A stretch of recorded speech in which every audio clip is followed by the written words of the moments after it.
ng ating mga partners din sa Pinsan. Ito po ay finalization pa lang po. So please bear with me as I present the findings of the report.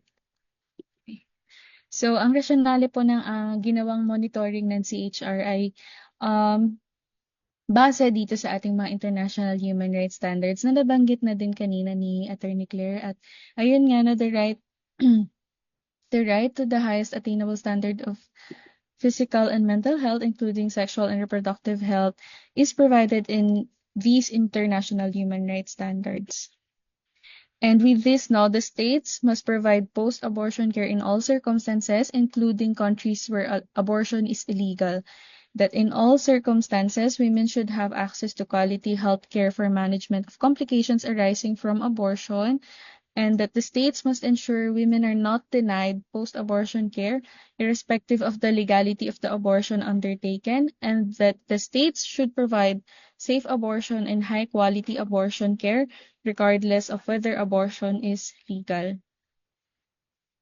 Our guiding principles for this monitoring is also yung ating RPRH Act of 2012 na dapat siguro punta tayo dun sa RPRH provision that the government shall ensure that all women needing care for post-abortive complications and all other complications arising from pregnancy, labor and delivery and related issues shall be treated and counseled in a humane, non-judgmental and compassionate manner in accordance with law and medical ethics. And nabanggit nga din po sa Philippines Ninth Report to the CEDAW Committee that nai-ensure na ang mga kababaihan, including rural women and girls, unmarried women, and women and girls with disabilities, have adequate access to sexual and reproductive health services and information, including family planning, modern forms of contraception, and safe abortion and post-abortion services. Yung naging objective po ng aming monitoring from August to October of this year is to assess the post-abortion care implementation. Andito po yung health governance and financing, yung health information and service delivery, examine the experiences of women availing and accessing post-abortion care mula sa perspective ito ng community women leaders at ng healthcare providers. And yung aming goal for the report is to surface recommendations to branches of government and its instrumentalities. And last is to come up with a grounded report on post-abortion care.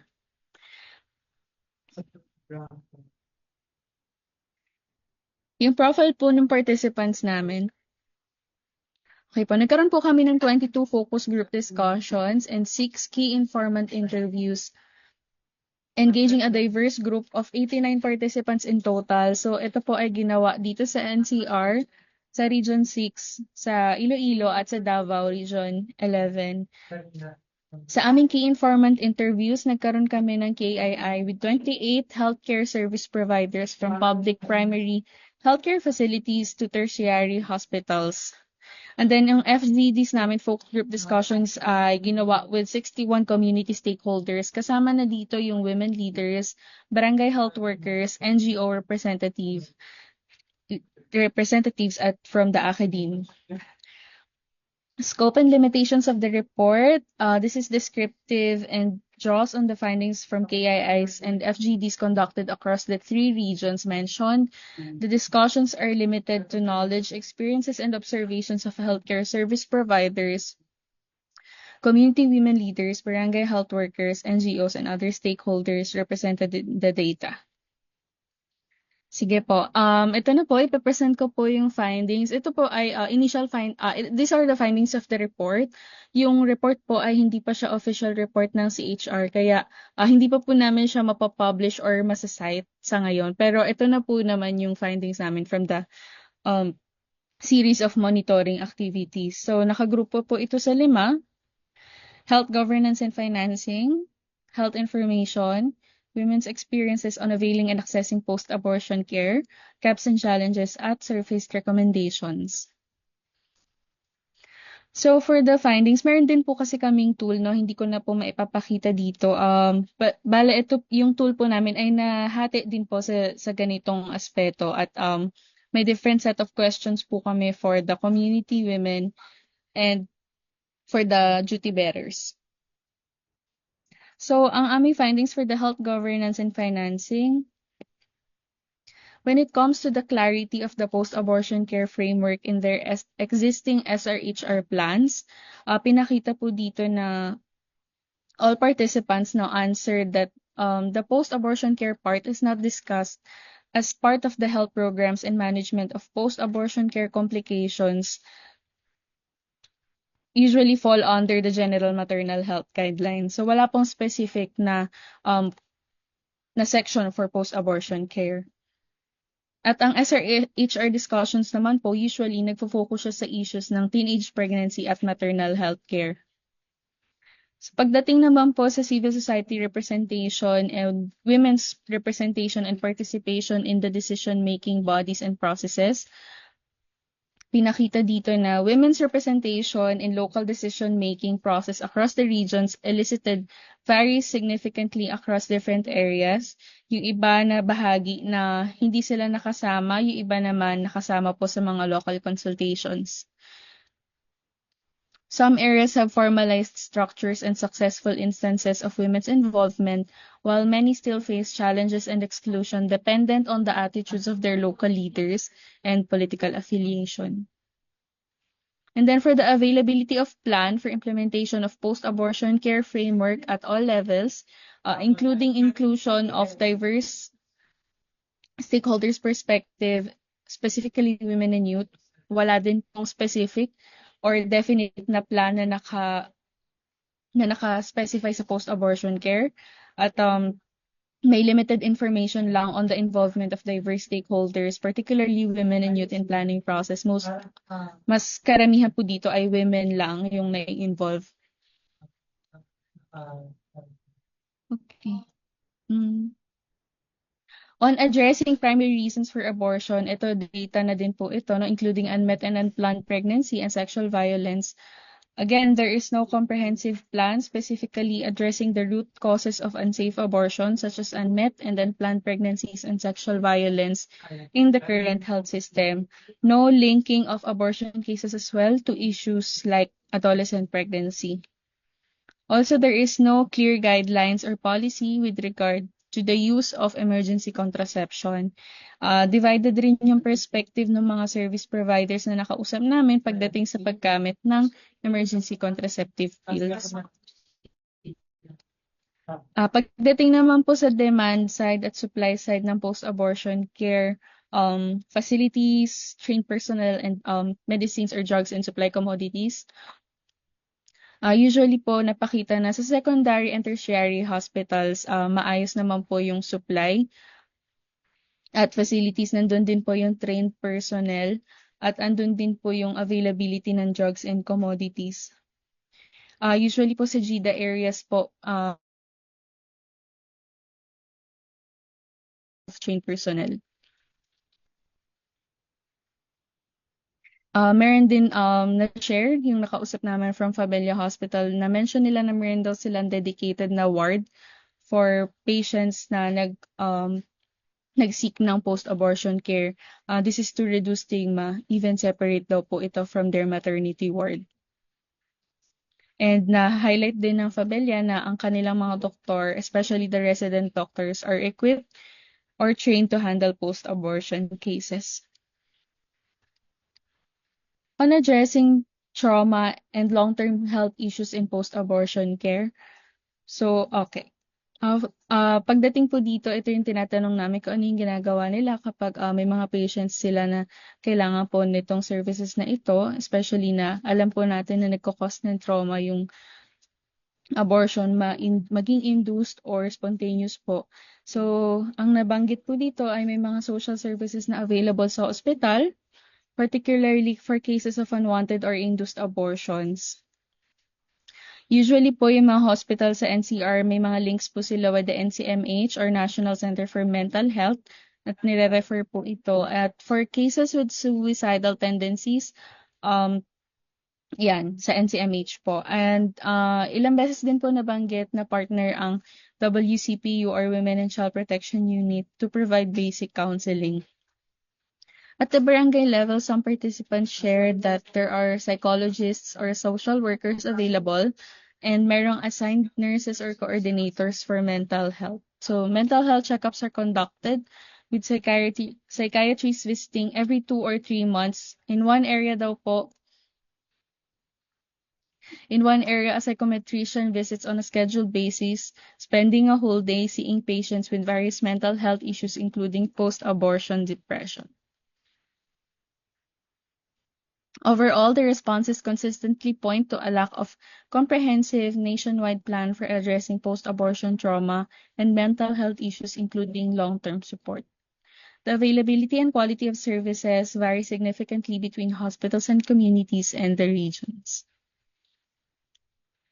When it comes to the training of healthcare providers and post-abortion care, only medical doctors have theoretical and practical experience in PAC, while nurses, midwives, and other healthcare workers at RHU reportedly lack knowledge and training on post-abortion care. Actually, marami pong nagsabi sa mga nakausap namin na first time nga daw po nilang marinig yung term na post-abortion care. Kung meron man pong training sa ibang lugar naman na nakakandak po ito tuwing Women's Month, pero depende pa rin po sa budget na meron yung specific LGU or specific hospital.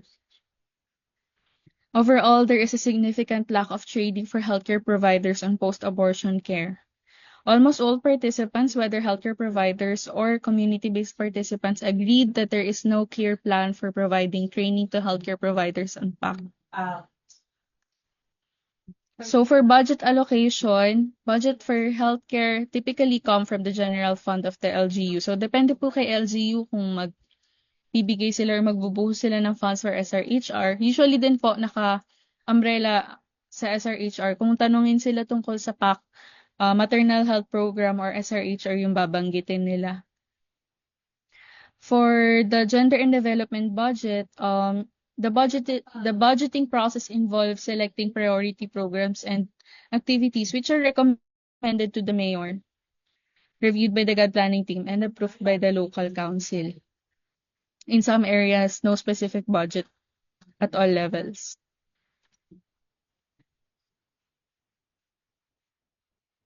On availability of programs for abortion prevention, post-abortion care response, and rehabilitation to trauma, and other health-related issues, including mental health. So again, there's a lack of clear focused plans specifically for post-abortion care and rehabilitation. The provision for post-abortion care appears to be fragmented and scattered across different programs and offices. While some prevention efforts are integrated into existing programs, like family planning services, adolescent reproductive health education, and pre-marriage counseling, these do not explicitly address abortion or post-abortion care. Okay, sa health governance and financing pa din po on monitoring systems on post-abortion care, cases of abortion are reported through general health reporting systems. So, the hospitals and health units submit regular reports that include abortion cases under broader health statistics such as morbidity and mortality reports. So, usually po wala talaga silang data on abortion, or kung tatanungin po sila, parang bibilangin lang nila sa dali kung ano lang po yung ma-recall nila, since the abortion deaths are since these cases po, nagfa-fall po siya sa morbidity and mortality reports. There isn't a system specifically labeled for post-abortion care monitoring. The existing maternal health monitoring and evaluation systems encompass post-abortion care. Existing reporting mechanisms lack detailed classification of abortion types and do not specifically focus on the provision and quality of post-abortion care.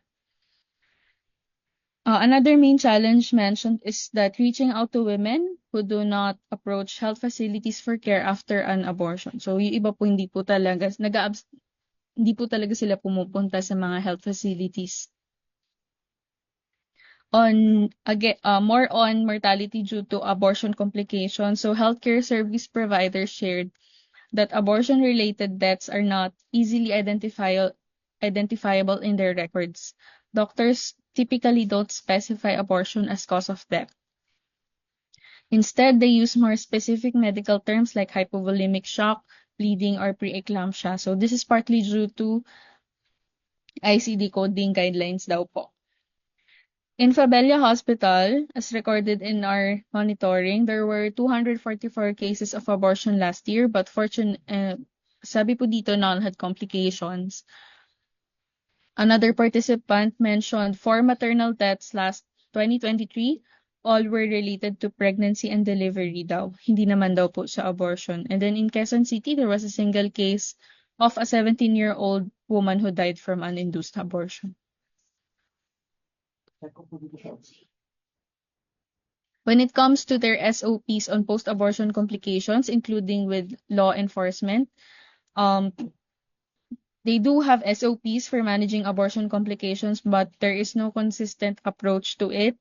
Coordination with law enforcement is, according to them, not practiced, and where it exists, it's primarily for documentation rather than prosecution. Focus of healthcare providers appears to be on patient care and well-being rather than legal action. Kumbaga, inuuna daw nila na gamutin muna at stable yung condition ng babae. Okay, on leadership or DOH support in the implementation of policies, programs and services for women who need emergency medical care and long-term treatment due to abortion complications. Well, there is general support for managing abortion complications within the maternal healthcare framework, but again, there is a specific attention to post-abortion care is lacking. Support again varies between urban and rural areas, and there is a significant absence of specialized programs, budget allocations, and training for post-abortion care.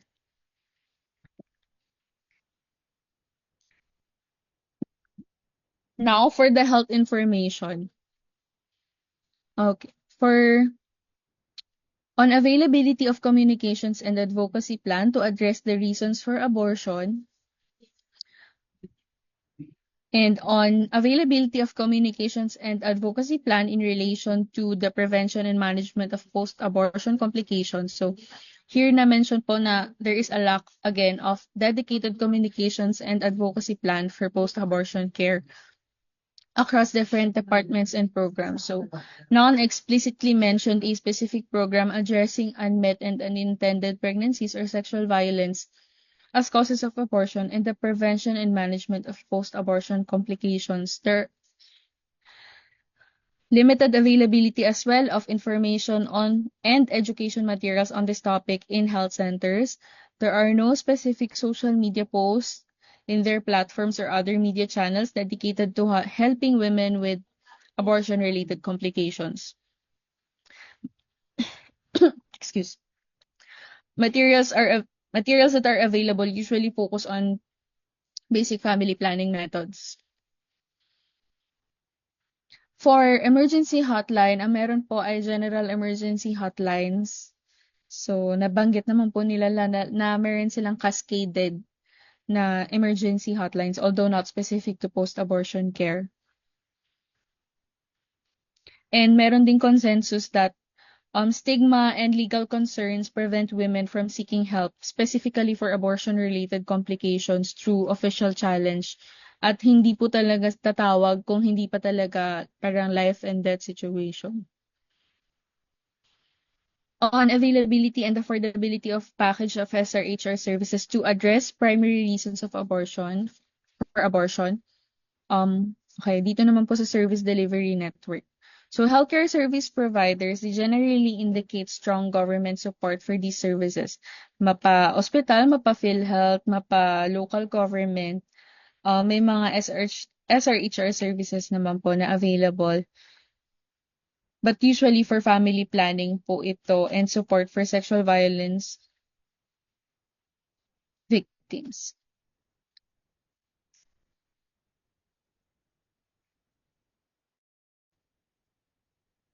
For availability of appropriate facilities and equipment to provide services for cases of abortion complications at all health facilities. So nabanggit po na iba-iba rin po yung capacity ng LGU to handle post-abortion complications.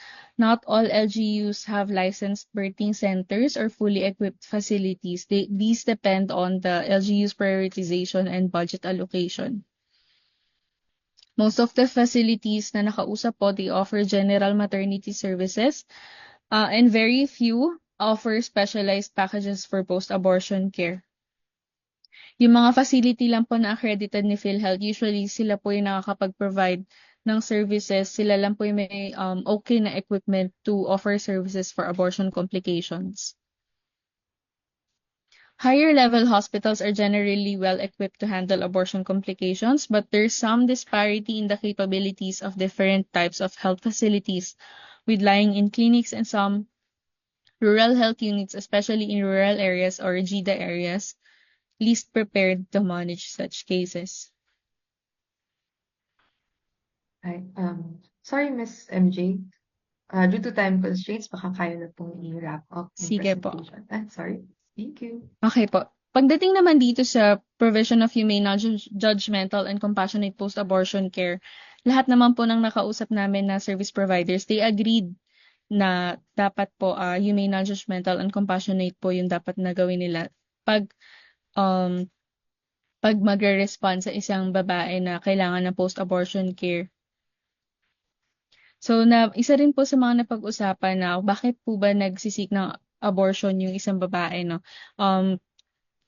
For fear of societal judgment or fear of the impact on one's life plan. So, usually, ito daw yung mga young students who got pregnant and afraid to tell their parents.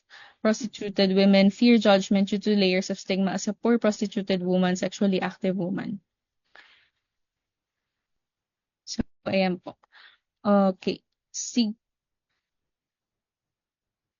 On reluctance and delay of women in accessing post-abortion care, bakit daw po hindi sila nag-access agad ng medical intervention? First and most prominent reason mentioned is kahihiyan or shame na maiwasan na mapagchichismisan or masistigmatize sa kanilang community, lalo po sa maliliit na communities na mabilis kumalat ang balita. So also lack of awareness on post-abortion care services. Takot po sa legal repercussions, takot. And isa pa po ay takot or they feel emotionally unprepared to deal with the aftermath of an abortion. Reluctance and delay of women in accessing post-abortion. Overall, the responses also consistently reflect the strong influence of Philippine culture, where community opinion, family honor, and conservative values brought by religion and moral beliefs significantly dictate women's health-seeking behavior. Sige po, punta na lang po ako dun sa gaps and challenges. So, yung pong nakita namin dito, no, meron pong absence of clear guidelines for post-abortion care. Kita mo naman po kanina dun sa health financing. Kulang po talaga kahit na po meron tayong DOH administrative order on preventing abortion and maternal deaths, there is lack of clear guidelines as well as implementation of post-abortion care. Responses consistently point to PAC as embedded in existing systems but not treated as a standalone issue. Lack of awareness on post-abortion care, including lack of training. Fall na rin po ito na hindi talaga nagiging nasa-specify yung post-abortion care as an important concern. So, majority of the participants, as shared earlier, mentioned it was their first time hearing about post-abortion care, and while post-abortion care is a familiar concept in the medical field, it is rarely discussed among health practitioners. Cultural and social barriers for women to seek PAC. Meron pong nag-share sa isang mga nakausap namin, no? Talagang sinabi niya na hati po ako morally sa side ng church and sa side ng pagiging doktor. On inadequate funding and support from government, there are significant disparities between different healthcare settings in the regions.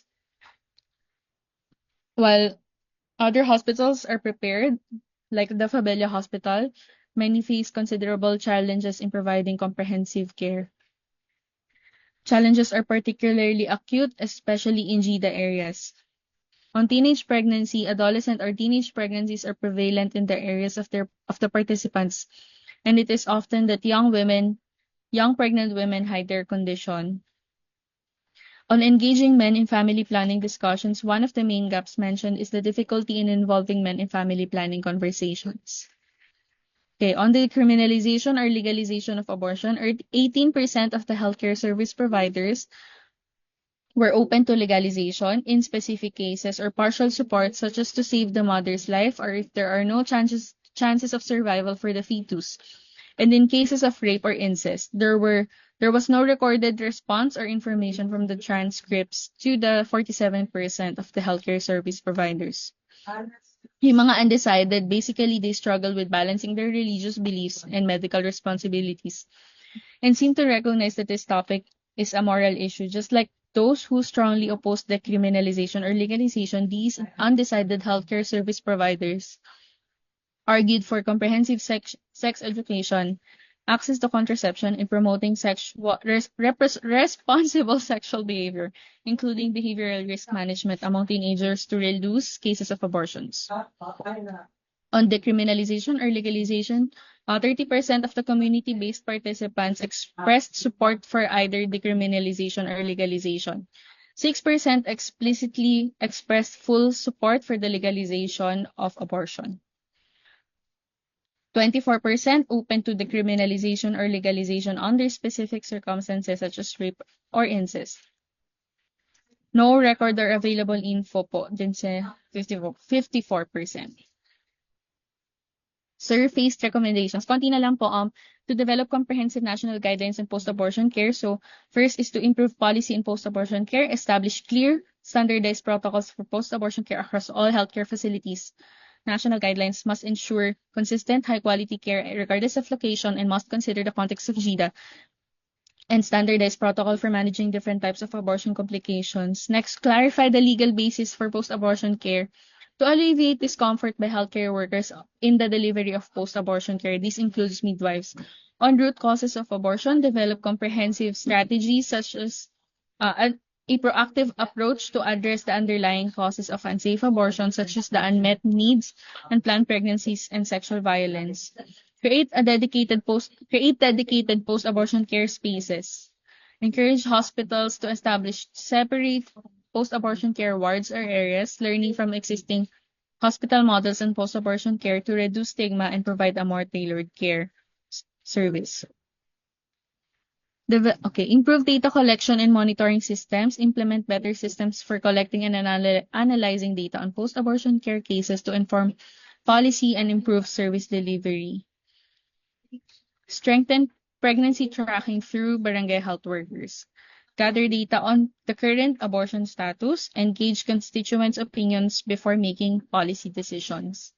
Consider data gathering involving schools where students may have experienced pregnancy terminations due to various circumstances, including unplanned pregnancies or those resulting from rape and or incest. Improve service delivery provisions to cater to the distinct needs of women and children of diverse genders belonging from indigenous groups, Muslim women and girls, among others. Conduct a program implementation review by the DOH on the current post-abortion care policy. Increase awareness and training, implement comprehensive training programs for healthcare service providers, including midwives on post-abortion care procedures, extend trainings to the barangay health workers, and emphasize the importance of confidentiality, appropriate referral processes, and cultivating a humane, non-judgmental, and compassionate attitude towards patients seeking post-abortion care. Improve emergency contraception access. Clarify guidelines on emergency contraception use and increase its availability, especially for cases of sexual violence. Strengthen referral systems, establish clear pathways for post-abortion care, or improve coordination for efficient referrals between community health centers and hospitals. Ensure consistent supply of medications and equipment to reduce some financial barriers. Expand mental health support. Integrate comprehensive mental health counseling into post-abortion care services, including from long-term mental health support. Ensure meaningful involvement of girl, children, or adolescents and women's organizations, especially community-based or grassroots groups in local health planning and policy-making strategies. Ayan po. Ayan, last na pala siya. So,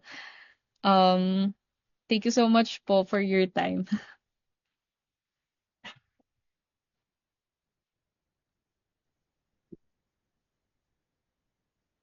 Ayan. Thank you. Thank you po, MJ. MJ